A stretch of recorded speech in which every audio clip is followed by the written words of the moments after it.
perhaps a similar spell was on the great harper O'Connell, born in good Sligo ground, for the poet didn't stint in his praise in this ode. What here we found. Oh dear, what we found. Hear what we I put found. accents on it. Well, enchanter who reigns supreme o'er the north, who has willed the coy spirit of true music forth, in vain Europe's minstrels to honour aspire, when your swift slender fingers go forth on the wire. There is no heart's desire can be felt by a king that your hand cannot snatch from the soul of the string, by the magical virtue and power of its sway, for charmer, you've stolen your notes from the fae. Enchanter, I say, for your magical skill can soothe every sorrow and heal every ill, who hear you, praise you, and weep while they praise, for charmer, you've stolen your notes from the fays. There's an old saying that the second sight comes from the blood, and the second hearing from the blindness. Here is a short yarn about a poor-sighted harper. She had such a gift for the hearing and the playing of what she heard, so much so that she grew jealous and tried to steal her away. One midsummer morn, an old harper woman was travelling home after a quarrel night in the shebeen. She was crossing the lanes and the fields in between, singing a jolly wee song, and hedges and trees were all like familiars to her, so well trod was her path and well known. But she got lost. Or was she pixie-led, or were the faerie trying to steer? Even years later she couldn't decide, but that she was the finest harper for miles around, all and sundry readily agreed, and all had no doubt that in her name it was known by the other world, in the other world even, by the she. So despite all of her years of to-ing and fro-ing, and while humming a gay lilting tune, her feet had stepped with a will of their own, or maybe by some crafty elf led, right off the path that led to her home, and onto a fairy path instead.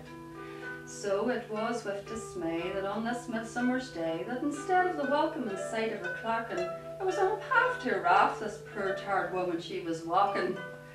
"Ach, my owl eyes," she said, "cursed owl feet too, look where you have took me to.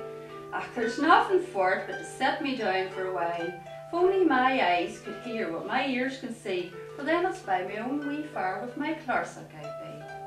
Ach, sure I'll have 40 winks and I'll get me puff up, and then I'll for home, and by Billy-o, this time in the right direction I'll set off."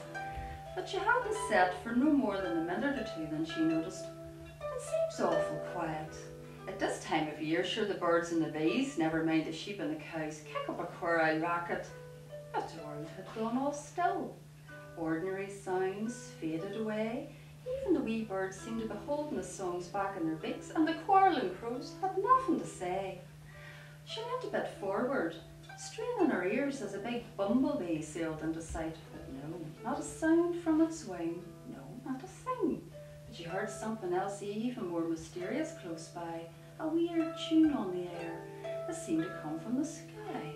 No, maybe the earth beneath my shoes, or is it from under my shawl? Not at all. Ah, but there, it sounds just like my Clar, and she gave her harp curious eye. But no, this musical sound was not to one place or thing bound. This bittersweet tune of ever-flitting moods was inside and out, around and about, and everywhere all at once.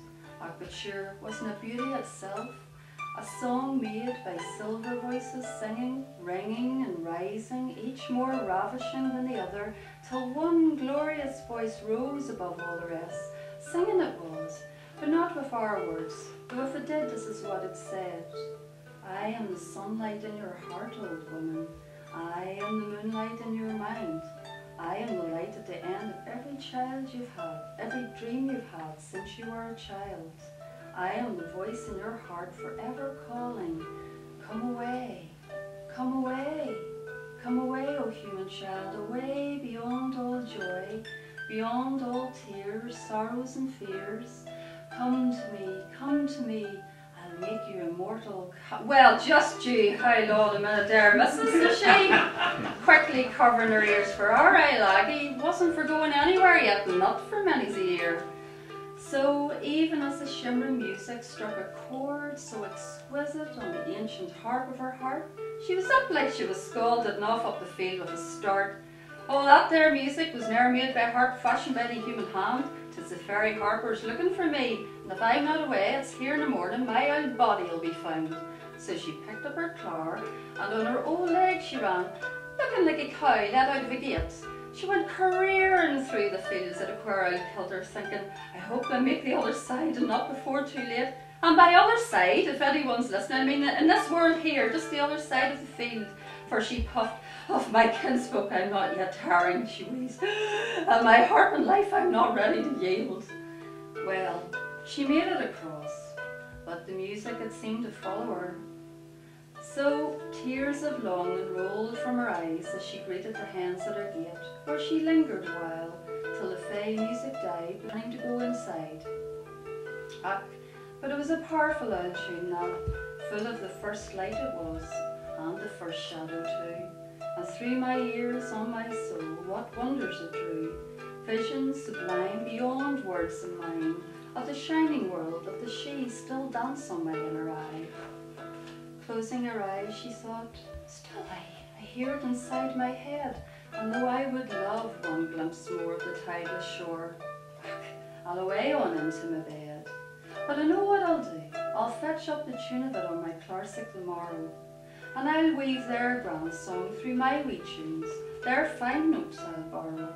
I'll play them far and wide to one and all, so that others feel their hearts soar, like birds free of the chest, taking flight across the wide countryside when touched by the fairy call. So wherever I go, between the hills and the tide, I will gift it to all so they know that on the darkest of days, when the sorrows and dismays that haunt every life that is mortal have seeped into the soul and stolen the light from their eye, I'll mind them, the glittering just behind the veils of this world in our mind, in rigging radiance waits Tiernan Oak. The land of the free is close as their soul, nearer than hands and feet, and whether we laugh or we cry, it's there all along, so throw yourself into life's song, with a few notes from fairy borrow, for as the foolish wise know, the deep healing notes in life's tune are surely drawn from the same well as sorrow.